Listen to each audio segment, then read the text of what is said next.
Salut, c'est Marina, j'espère que tu vas bien et aujourd'hui je vais te montrer comment faire des fronces à la machine à coudre.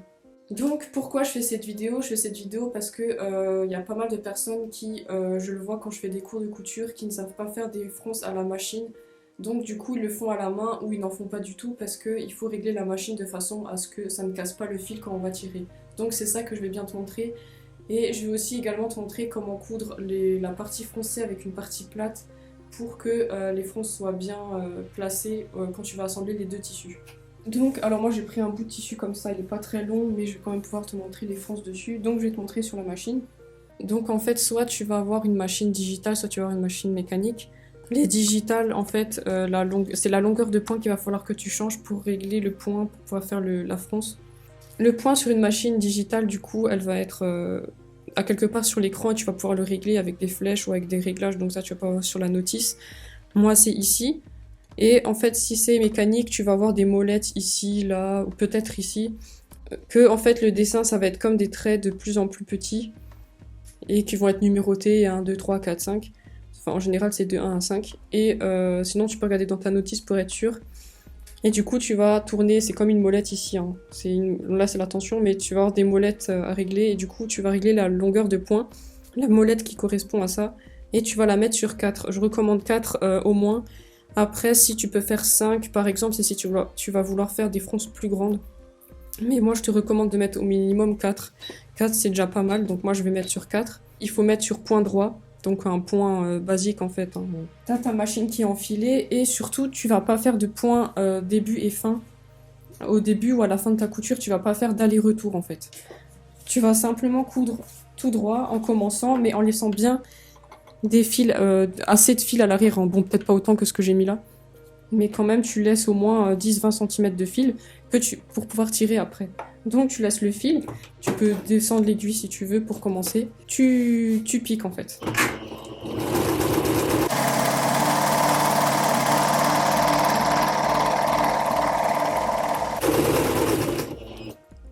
Quand t'es arrivé au bout, à l'endroit où tu veux coudre, tu fais pas ça. De nouveau, encore une fois, tu ne le fais pas. Tu vas juste soulever si t'as le... Moi, j'ai l'aiguille qui est au-dessus, qui se met au-dessus automatiquement. Tu retires. Si vraiment l'aiguille, elle est à l'intérieur, tu la remontes avec la molette sur le côté. Tu tires pour sortir ton tissu. Tu laisses quand même du fil pareil et tu coupes.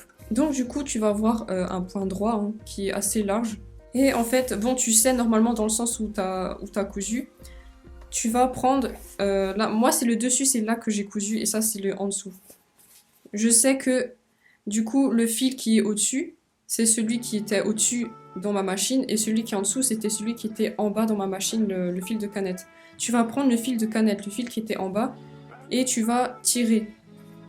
Comme quand tu fais une fronce à la main, sauf que du coup, tu tires que le fil du bas. Après, selon le tissu, il faut faire assez attention. Surtout si tes points ils se sont cousus de façon assez serrée. Et si c'est un tissu qui est assez rigide et qui n'est pas fluide et qui va pas facilement faire glisser les fronces, bon celui-là ça va. Après, justement quand tu vas coudre, tu peux avoir des risques que ton fil, que ta couture est plus serrée qu'avec d'autres tissus. Surtout si tu t'aventures à essayer de faire moins que 4, mais ça je te conseille pas du tout. Plus tu vas augmenter sur du 5, plus du coup tu vas avoir de la facilité à tirer. Donc tu peux tirer des deux côtés. En général, pour ajuster sur un vêtement, on tire des deux côtés parce que sinon, si tu tires jusqu'au bout, bah ça va s'enfuir en fait. Ça va de nouveau se faire comme ça au bout de la couture. Donc moi je le fais des deux côtés. Donc tu prends le fil de canette. Hein. Ça c'est le fil de derrière. Là on a le fil de devant. Moi je prends le fil de derrière et je tire. Tu fais glisser tu tiens ton fil, mais sans tirer. Il faut surtout pas tirer sur le fil. Tu fais glisser le tissu sur le fil, en fait. Vu que le fil, il est tendu un minimum, tu vas sentir qu'il y a une certaine tension. Et tu fais vraiment coulisser le tissu dessus. Mais tu ne tires surtout pas sur le fil, sinon il va se rompre. Et là, tu peux recommencer toute ta couture droite, en fait. Et je vais vraiment froncer au maximum. Enfin, genre, comme si je fronçais... Après, comme dit, selon la surface où tu dois coudre, tu vas répartir ta fronce. Et disons qu'en fait, tu veux le coudre sur une pièce. En fait, tu vas adapter tes fronces tu vas plus ou moins les répartir de façon à ce que ça s'adapte à la longueur de la pièce que tu veux. Ma surface sur laquelle je dois la coudre, c'est cette longueur. Donc du coup, je les répartis de façon à ce que ça s'adapte. Maintenant, au bout, tu vas répartir les fronces de façon à ce qu'elles sont quand même au bord. Après, ça va être un peu compliqué des fois, surtout si tu veux mettre une fermeture. Et répartir de façon à ce que ça soit assez régulier et que t'as pas plus de fronces ici que ici, par exemple, en fait. Donc, c'est vraiment de répartir les fronces de façon à ce que ça soit pareil partout, quoi. Et à ce que ça, c'est la même longueur que ta surface. Donc après, quand tu vas calculer, tu vas par exemple faire x3 au max, de façon à ce que, même si tu fronces au maximum, c'est pas plus grand à la fin, quoi. Donc du coup, disons que ça c'est l'endroit, on est d'accord, hein, parce que là il y a les fronces et tout, on a fait dans ce sens-là. Et disons que ça c'est l'endroit du tissu, parce que là on verra pas bien, donc je te le précise. Donc ça c'est l'endroit du tissu. Et du coup, on va poser, là c'est l'endroit, on va poser endroit contre endroit. Mais on va regarder face aux fronces pour épingler et qu'on va voir à la machine quand on va coudre les fronces en face de nous en fait. Comme ça, on va pouvoir vraiment allonger les fronces. Donc du coup, on va épingler ça. Bon, en temps normal, c'est bien de surjeter avant, hein, parce que là mon tissu c'est filoche, mais ta pièce, tu vas la surjeter avant de la froncer, hein, si possible. Moi, je te montre juste l'opération de couture, histoire que tu saches le refaire après. Bon, pour le moment, en épingle, on n'est pas obligé de coucher les fronces, on va le faire au moment de la couture à la machine. Donc du coup, j'épingle et je vais passer à la machine. Donc comme dit, là, quand on va retourner après, hein, bah en fait, là, ça va être l'endroit et l'endroit, on est d'accord. Donc on a mis l'endroit de la pièce plate sur l'endroit de la pièce froncée. Les fronces et les épingles, du coup, vues de haut. Et surtout, on va pas oublier de revenir en point normal. Donc moi, en général, je laisse 3. Mais on laisse pas 4, hein. Enfin 2,5, 3 par exemple. Mais il faut surtout pas laisser 4 parce que sinon ça va coudre en gros points et ça va pas bien maintenir la couture. Parce que là, c'est comme si on assemblait deux pièces de vêtements basiques ensemble en fait. C'est juste qu'il y en a une qui est froncée. Donc là maintenant, on va faire le point de retour pour maintenir la couture. Parce que là, le but c'est de coudre les deux parties ensemble en fait. Les fronces, on va bien tirer pour que les fronces soient bien allongées en fait. Là, je sais pas si tu vois. Mais là où j'ai tiré, c'est beaucoup plus joli quand je tire. Je maintiens en fait la valeur de couture juste avant la couture de fronce pour vraiment tirer et que les plis se fassent bien en fait, que ça soit bien couché à l'endroit où je vais coudre. Donc du coup... Bon là j'ai cousu à plus qu'1 cm, je vais coudre plus loin. Parce que j'ai cousu ma fronce à 1 cm du bord. Donc il faut coudre après le point. En fait, soit tu vas faire deux fils de fronce et tu vas coudre au milieu, soit tu vas en faire un. Moi, des fois, j'en fais rarement 2. Et tu vas coudre après le fil de fronce, parce que si tu le couds avant, et ben du coup, on va voir le fil de fronce sur l'endroit, en fait, quand tu vas retourner. Donc tu couds bien après, hein, plus loin que le fil de fronce, ou entre les deux, et t'enlèves le deuxième après, par exemple. Donc du coup, je tire pour que les fronces soient bien couchées. Là, il y a l'autre épingle, j'oublie pas de l'enlever parce que moi j'ai des épingles à grosse tête, ok. Donc, des fois, t'as le tissu qui va un petit peu se rentrer à l'intérieur comme ça, au niveau des fronces. Il faut vraiment sortir la valeur de couture vers la droite, quoi. Parce que sinon, elle va rentrer dedans et tu peux avoir le bout de la valeur de couture qui se montre sur l'endroit après parce que ça allait en dessous. Donc, il faut vraiment que ça soit bien couché et que ta valeur de couture soit bien sur le côté, quoi. Donc, moi je tire bien, mais tout en maintenant la valeur de couture pour pas que ça parte de l'autre côté et que ça soit pas bord à bord, parce qu'il faut quand même que ça soit bord à bord, les deux tissus, on est d'accord. Donc du coup, moi je vais bien tirer sur les deux, enfin maintenir là et tirer là. Je continue à coudre pareil. Voilà, le but c'est de coucher les fronces, que ça ressemble plus à des fronces qu'à des plis en fait. Là, du coup, si tu vois que t'es trop... que ça gondole trop et que c'est pas assez tiré, tu reprends ton fil et et du coup maintenant ta fronce, si t'as un petit peu tiré, pas trop, bah ça s'adaptera mieux et tu peux finir. Des fois il faut un peu jouer avec le tissu, hein. Ça permettra de faire des fronces plus jolies.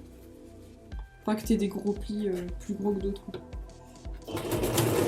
Et tu couds vraiment proche de ton fil de fronce en fait. T'oublies pas le point d'arrêt début et fin. Tu peux couper les fils du coup de la couture.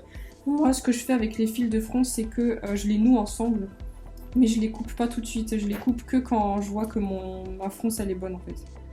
Ça donne des fronces comme ça en fait.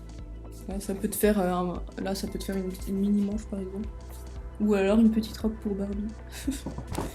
Donc voilà les fronces que ça donne. Donc selon le tissu, le tombé sera différent. Hein. Après là c'est effiloché, donc comme dit c'est mieux de surjeter avant. Et moi ce que je fais avec les fils de fronce qui restent, que j'ai pas coupé parce que je veux vérifier ma couture d'abord. Moi ce que je fais c'est que je prends les deux. Je fais un nœud sur lui-même en fait.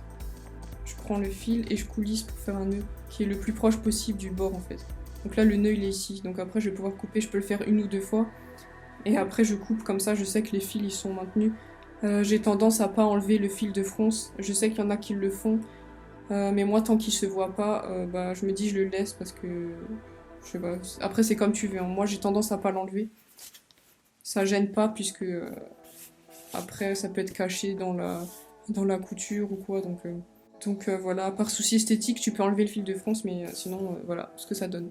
Donc voilà, je t'ai montré comment faire des fronces à la machine. Ce qui est vraiment important comme dit c'est de déjà le point, le changement de longueur de point du réglage de la machine parce que sinon bah, t'auras beau tirer ça va casser ton fil. Déjà là, même en réglant sur 4 au minimum il faut faire quand même attention, surtout sur certains tissus. Et surtout si ta machine elle a trop de tension, donc si tu vois que ton point il est vraiment trop serré, que ça casse vraiment trop facilement, change ta tension de la machine et règle-le plus grande, enfin plus petit, que la tension soit moins serrée. Donc si vraiment tu as ce problème-là, baisse la tension. Donc c'est déjà le réglage de la machine qui est important, le fait de ne pas faire de point d'arrêt aller-retour début et à la fin, parce que sinon ça va bloquer ton fil. À la limite, ce que tu peux faire, c'est le faire que au début, parce qu'au moins quand tu vas tirer, bah, ça ira pas plus loin. Mais en tout cas, ne le fais pas sur les deux côtés. Fais-le sur un à la limite, mais pas sur les deux. Et aussi, du coup, la troisième chose importante, c'était de coucher tes fronces pour que ça ressemble plus à des fronces qu'à des plis. Parce que si c'est pas couché et que tu fais pas non plus attention à ce que la valeur de couture soit bien sur la droite et pas qu'elle va en dessous, bah tu vas avoir les valeurs de couture sur l'endroit, ça peut arriver. Et aussi, bah, du coup, tu risques d'avoir des gros plis qui vont plus ressembler du coup à des plis qu'à des fronces.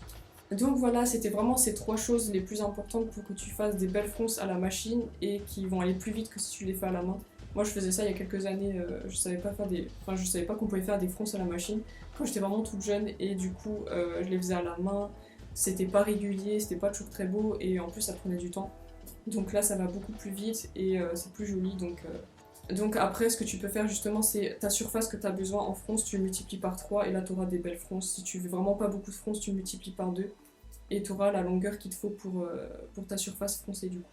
Donc du coup, j'espère que cette vidéo t'aura plu malgré la luminosité qui ne veut pas apparaître sur la caméra. Donc j'espère quand même que ça t'aura plu. N'hésite pas à me le dire en commentaire et à me mettre un j'aime sur la vidéo. Et je te retrouve pour une nouvelle vidéo la semaine prochaine. Salut!